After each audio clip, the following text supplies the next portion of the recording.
Mas continuando aqui, né? Eu vou colocar aqui mais perto, né? É a hora de eu enxergar melhor. Isso dá para ler aqui, ó. Então, características do homem-massa, segundo Ortega y Gasset, né? As características, eu citei aqui algumas, fiz aqui uma espécie de resumo do livro.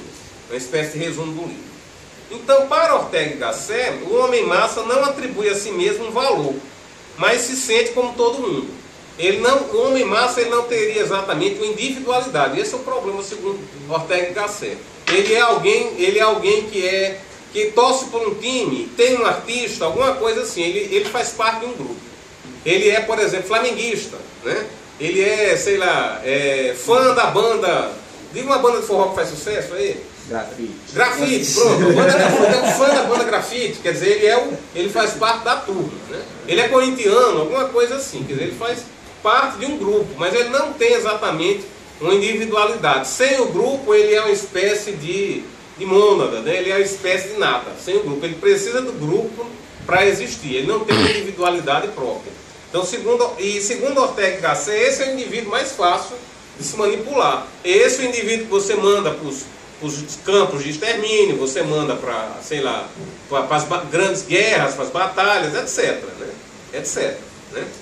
Um exemplo disso, só um exemplo bem fácil para a gente entender o que o Ortega y Gasset está dizendo.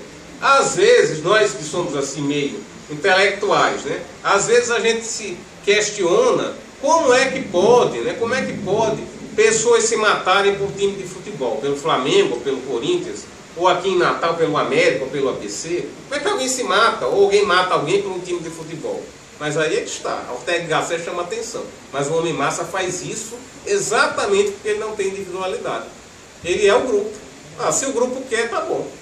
Né? Se o grupo quer, eu faço. Esse é o problema. Né?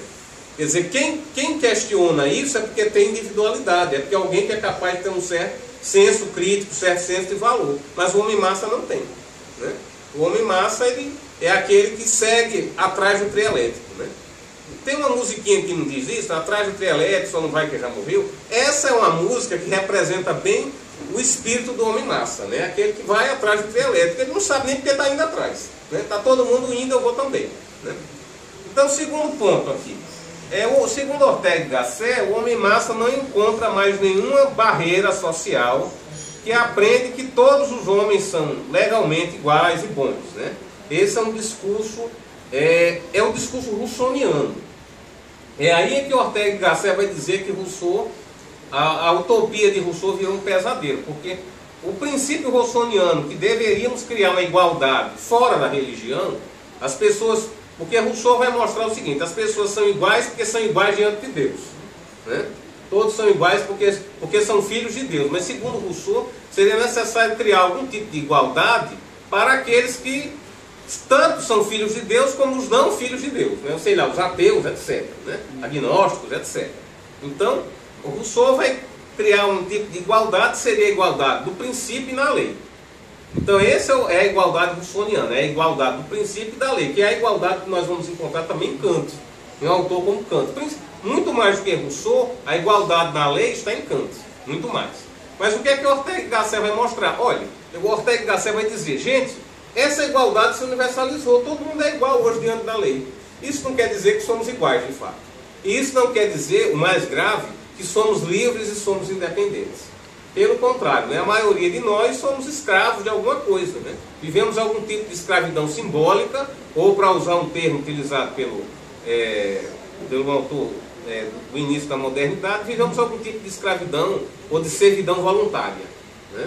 Então, segundo Ortega y Gasset, esse é o pesadelo russoniano. Né? Quer dizer, o sonho de Rousseau virou pesadelo no mundo moderno contemporâneo. Né? Estamos submetidos a alguma coisa, ou ao partido, ou ao time de futebol, alguma coisa assim. Né? Então, continuando aqui. Para Ortega y Gasset, o homem-massa não reconhece nenhuma instância fora dele. Né? E isso é muito grave. Ele não reconhece nenhuma instância fora dele. A igreja, a filosofia, a poesia, a literatura, etc. Né? O homem-massa, ele está satisfeito do jeito que ele é. Segundo Ortega y Gasset, esse é um dos maiores problemas do homem-massa, que ele está satisfeito. Ele tem a ilusão da felicidade. Porque Ortega, ele chama a atenção que o que marcou o pensamento antigo e o pensamento patrístico, o pensamento dos primeiros cristãos, é justamente a insatisfação em ser o que é. É justamente buscar algo novo, algo melhor. O que marcou, por exemplo, a epopeia ateniense, né? Os atenienses só se transformaram na grande potência que eram e só puderam desenvolver a filosofia, a poesia e outras coisas mais, porque eles eram um povo insatisfeito consigo mesmo. Eles estavam insatisfeitos, eles não se achavam felizes, né? A mesma coisa foi a geração apostólica, a geração dos primeiros cristãos, que foram capazes de desafiar o poderio do Império Romano, e não só de desafiar o Império Romano, mas de derrotar o próprio Império, porque o cristianismo se transformou na própria religião oficial do Império, né? Então Ortega vai dizer, isso só foi possível porque os cristãos, ou os primeiros cristãos, né, eles se achavam eles não estavam satisfeitos consigo mesmo. Eles não se achavam felizes, né? Eles queriam algo melhor, algo mais perfeito, se não para eles, mas para as futuras gerações. Então, segundo a Ortega, esse sentimento difuso, né, de satisfação, né, todo mundo está satisfeito, feliz, está feliz que o Brasil ganhou, feliz com o Bolsa Família, né, feliz porque, sei lá, tem uma vida confortável, uma vida classe média, alguma coisa assim. Segundo Ortega y Gasset, esse sentimento de satisfação, de autoacomodação, uma ilusão de felicidade, é uma marca do homem massa, e isso torna um homem perigoso, porque torna o homem massa medíocre.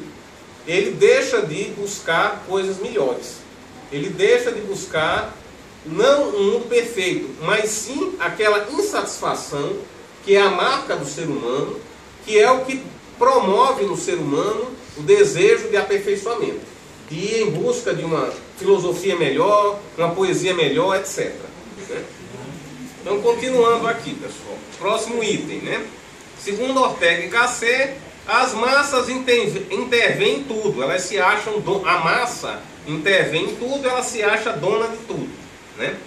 E só o fazem de forma violenta, né, julgando-se no direito de ter opiniões sobre os mais diversos assuntos, mas sem terem feito um esforço qualquer para forjá-las. Isso aqui é uma outra marca, segundo Ortega y Gasset, muito perigosa. Segundo Ortega y Gasset, veja só o problema. Segundo Ortega y Gasset, a massa é satisfeita.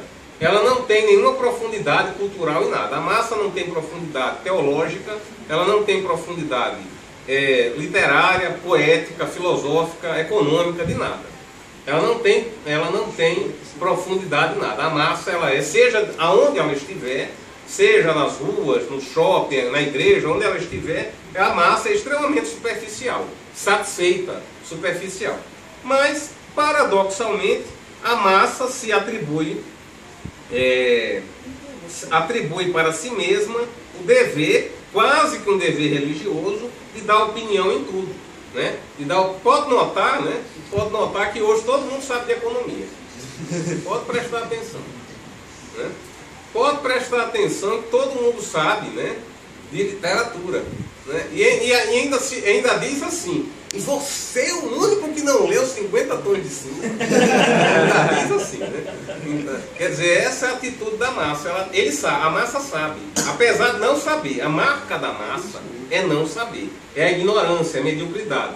Mas apesar disso, ela se auto-impõe quase que um dever, né, de mostrar cultura, de dar opinião. A massa, ela é doxa. E Platão, lá na Grécia Antiga, né, em livros como a República, etc., Platão chama a atenção do perigo da doxa, da opinião, porque a opinião ela passa. A opinião ela passa como vento. A opinião é uma coisa subjetiva, pessoal, né? Por mais que a filosofia esteja errada e a literatura seja algo passivo de questionamento, mas é melhor uma filosofia, uma literatura, uma teologia mais fundamentada do que a doxa. Platão chama a atenção disso. Qualquer coisa é melhor do que a doxa, porque a doxa passa. A doxa é a opinião pessoal, é o que eu penso hoje, amanhã eu penso diferente, né? Superficial. É superficial, exatamente. Então Platão chama a atenção disso. A pior coisa é a doxa, é a opinião. E segundo Ortega y Gasset, o homem massa é o homem exatamente da doxa. Ele é o homem exatamente da opinião. Ele dá opinião de tudo, de literatura, poesia, ele sabe tudo, mas é sempre uma opinião superficial, né? Ele tem sempre uma resposta superficial para tudo. E o mais grave, segundo Ortega y Gasset, ele age de forma geralmente violenta. A propensão da massa é para o uso da violência. Pode notar, essas torcidas organizadas, Flamengo, Corinthians, etc., geralmente são violentas. Geralmente. Pode notar, esses movimentos de massa, sem opinião, sem uma profundidade, geralmente são movimentos violentos. Há 2 anos atrás, até o ano passado, tivemos o fenômeno dos black blocs aqui no Brasil. Né? Os black blocs é um bom exemplo do que Ortega y Gasset chama a atenção. Ele chama dessa intervenção da massa. A massa intervém. Ela está na rua e ela é maioria. E lembre-se que a modernidade ela é pautada por uma maioria. Seja na democracia, ou no nazismo, ou no socialismo, é sempre uma maioria. Então, a massa ela intervém na rua. E geralmente é uma intervenção violenta. Geralmente é uma intervenção pautada no quebra-quebra, etc. E Ortega y Gasset fala disso de forma muito assustada.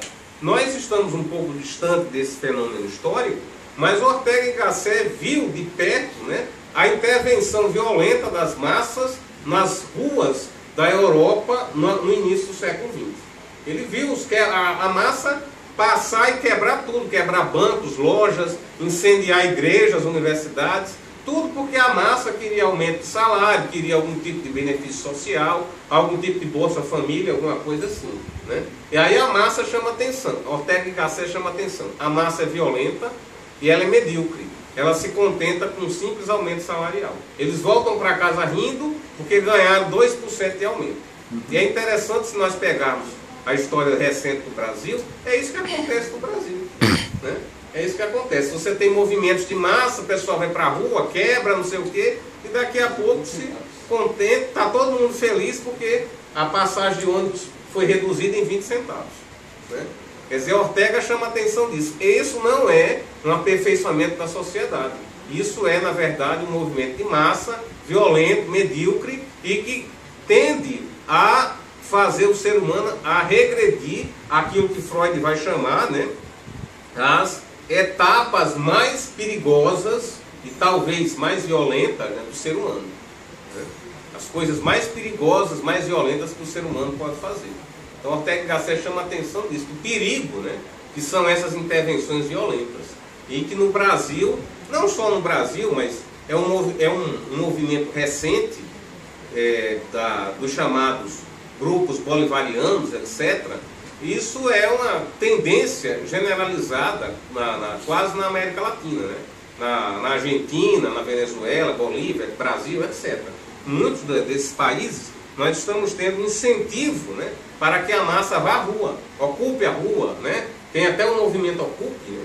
Então o movimento ocupe a rua, ocupe as esquinas, etc. E é sempre um tipo de ocupação que não é aquela ocupação que Aristóteles vai chamar, aquela ocupação da contemplação. Eu estou lá, mas eu estou porque eu quero algo, tenho consciência disso, etc. Né? Mas sim é essa ocupação que Ortega chama a atenção, uma ocupação violenta, que ela destrói o patrimônio comum, destrói o patrimônio público, destrói aquilo de mais profundo que o homem construiu, né? E destrói sem nenhum tipo de consciência, destrói simplesmente por destruir, não se coloca nada em seu lugar, né?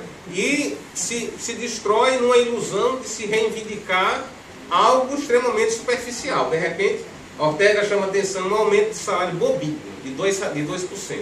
Né? O aumento de salário bobinho, que não justifica a destruição. Né? Ou de repente 20 centavos, alguma coisa assim. Quer dizer, não justifica o tamanho da destruição pela reivindicação que foi feita. A relação reivindicação-destruição é desproporcional. A destruição é muito maior. Né? Então, o que se conquista, segundo Ortega y Gasset, é uma coisa tola. Né? Eu me lembro de uma derrota que o Corinthians teve. Eu peço desculpas, viu? Eu falo muito do Corinthians, que eu sou corintiano. Né? Eu tenho esse mal, né? Mas eu me lembro, uma derrota que o Corinthians teve, quebraram quase que um bairro inteiro de São Paulo, né? Mas quebraram para quê? Carregou uma derrota no jogo. É isso que o Ortega y Gasset chama atenção. Né? Isso, carregou uma derrota no jogo, né? Quando os jogadores não estão nem aí para a torcida, né? São todos milionários, donos de helicóptero, e moram no exterior, a maioria dos jogadores fazem festinha juntos, aniversário.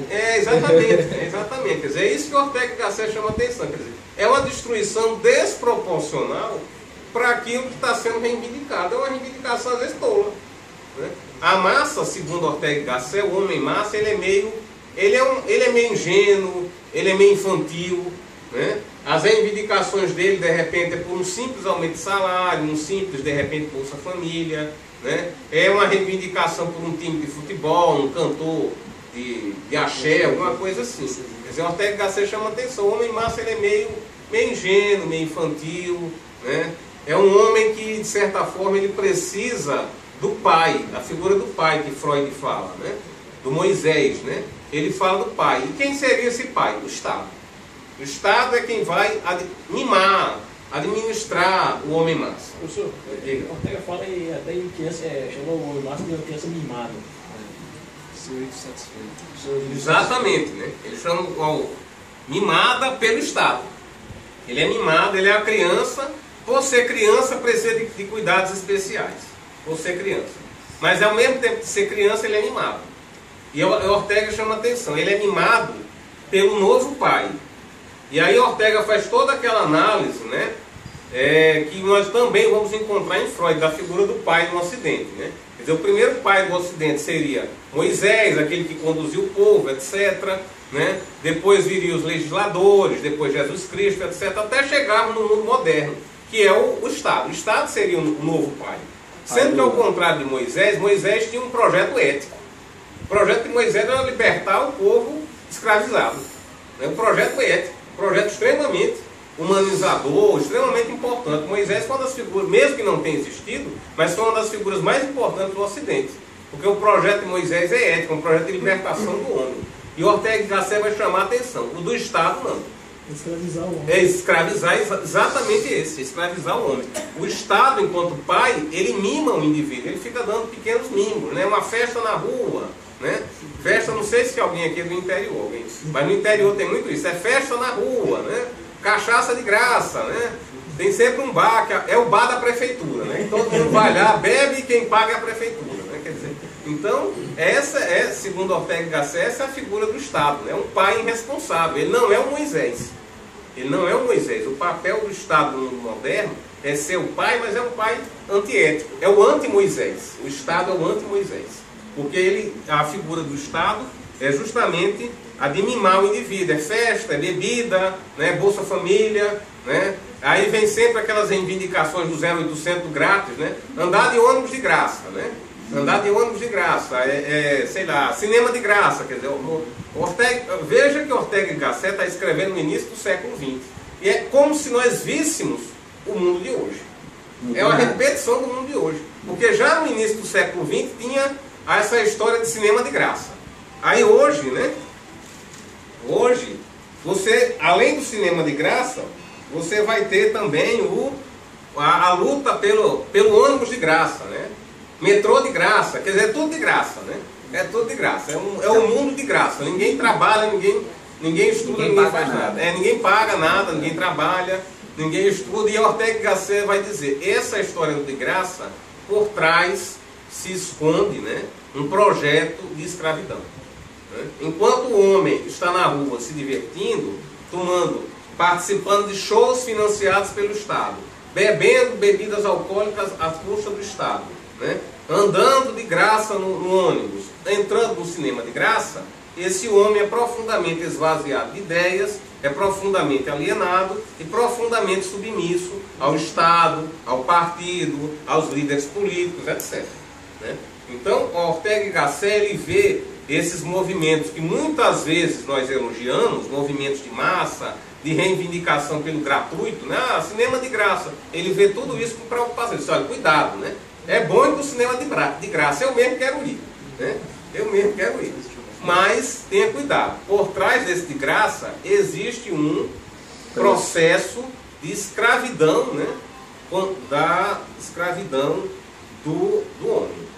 Então, existe um preço que se paga. Então, continuando aqui. Segundo Ortega y Gasset, a massa vive num mundo, né, de extraordinário avanço científico e tecnológico. No entanto, cada vez mais o homem se interessa menos pelos próprios princípios da ciência, né? É interessante, nós vivemos um avanço tecnológico, mas não só o homem não se interessa pelos princípios da ciência, que seria a grande marca, né, da sociedade contemporânea. Mas ele se interessa menos por tudo, ele se interessa menos pela teologia, pela ciência, pela filosofia, etc. É interessante notar pesquisas contemporâneas feitas sobre o comportamento das pessoas que vão à igreja. As pessoas que vão à igreja, cada vez mais, elas têm menos domínio da doutrina religiosa. Cada vez mais. Elas sabem menos sobre a própria doutrina das religiões. E está na moda as igrejas sem religião, sem doutrina. Está na moda. Tem de igreja aí nas esquinas sem doutrina nenhuma, né? E é interessante, as pessoas, há 50 anos atrás, existem estudos que mostram isso. Eu mesmo já orientei pesquisas na universidade sobre isso. Há 50 anos atrás, 40 anos atrás, as pessoas iam para as igrejas pedirem saúde, paz na família, etc. Hoje isso mudou. Uma minoria de pessoas é que pedem isso. Que as pessoas acham que podem se curar tomando remédio. As pessoas vão para a igreja pedir coisas do mundo do homem massa. Vão pedir carro, roupas, etc. Né? Aumento de salário, quer dizer, é o discurso do homem massa. É isso que Ortega y Gasset chama a atenção. Cada vez mais, apesar de nós termos um avanço no mundo, científico, etc., cada vez mais as pessoas discutem coisas relevantes. Cada vez mais as pessoas não falam mais da teologia, da filosofia, da poesia, da crítica literária, etc. As coisas teóricas profundas que movem o homem, né, que Platão vai chamar a atenção disso lá no Banquete, né, aquilo mais profundo que torna o homem de fato um homem, aquilo está sendo cada vez mais esvaziado. As pessoas cada vez mais discutem as coisas do homem massa, né? Trocar o carro, sei lá, fazer uma reforma na casa, trocar de roupa, uma roupa mais moderna, mais chique, etc. O que vai acontecer na novela. Isso, o que vai acontecer na novela. Todo mundo discute o que acontece na novela, etc. Né? Então, continuando aqui, né? Então, o homem massa, segundo aqui Ortega y Gasset, eu faço uma citação aqui do texto, né? Acha que a civilização em que nasceu e que é tão espontânea e primogênita como a própria natureza, né? Os valores fundamentais da cultura não lhe interessam, né?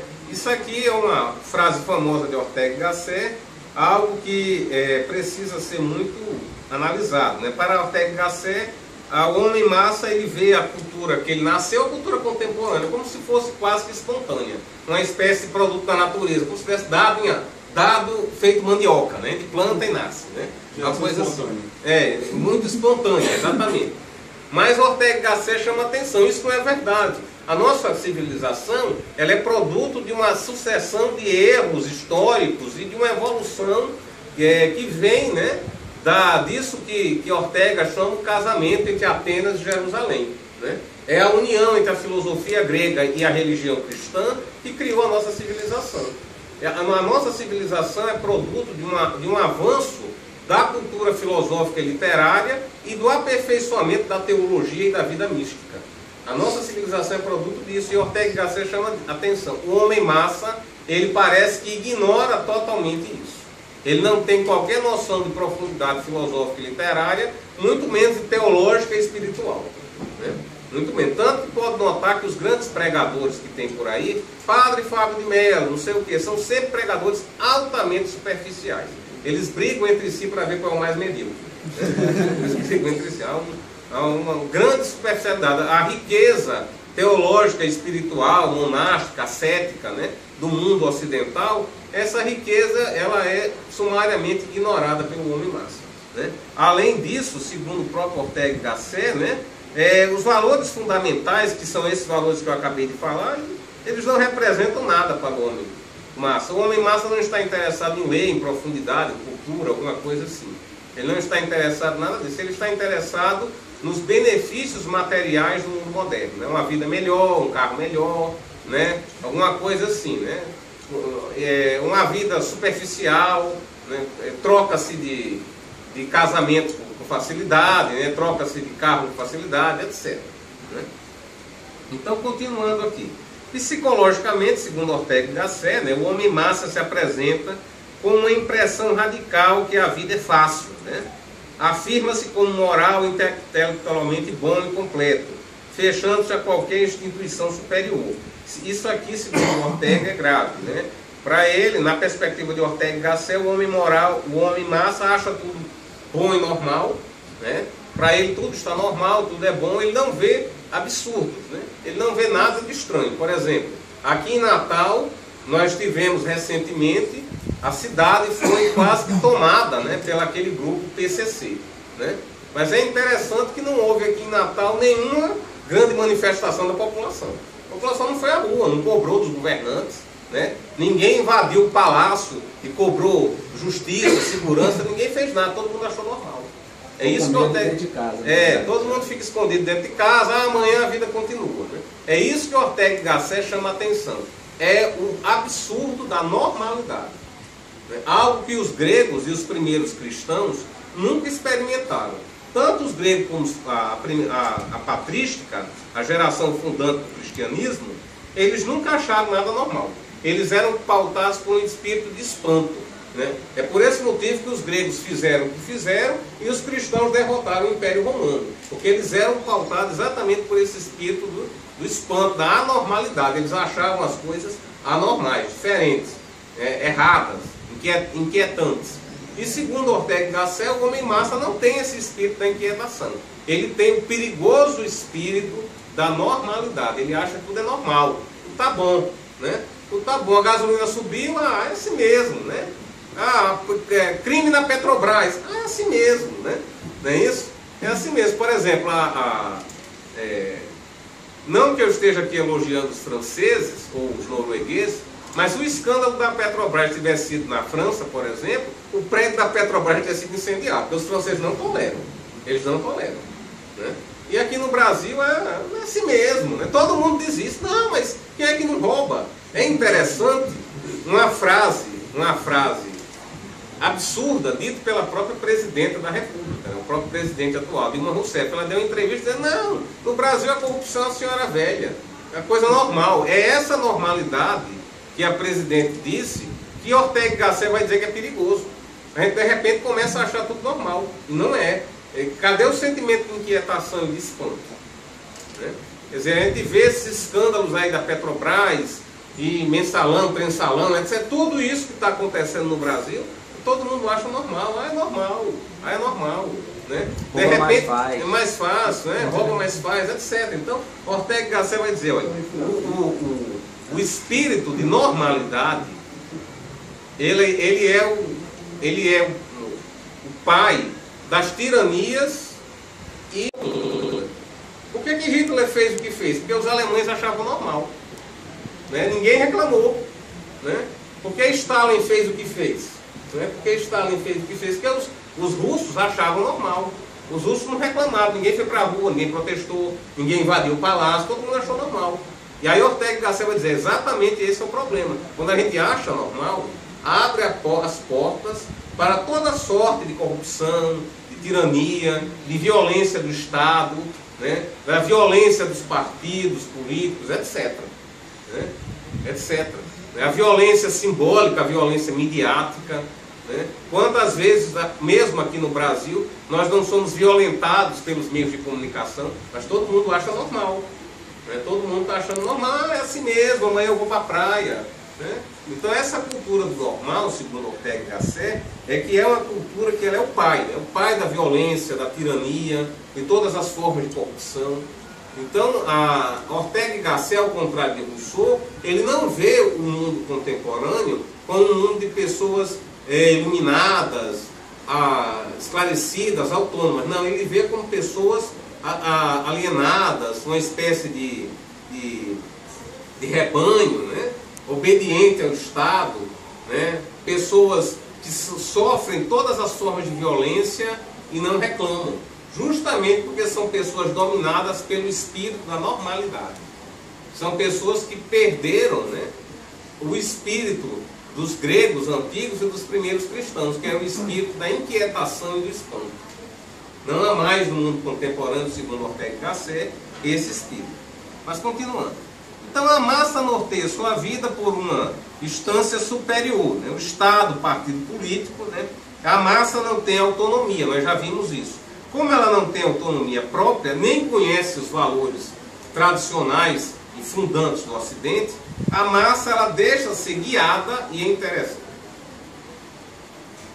Ela deixa ser guiada, né, por algum partido político, pelo Estado, por algum falso profeta, né? Algum falso profeta. É interessante que a palavra Führer, né? Hitler, ele era o Führer, né? E o Führer é exatamente isso, o guia. É o guia. É aquele que orienta, né?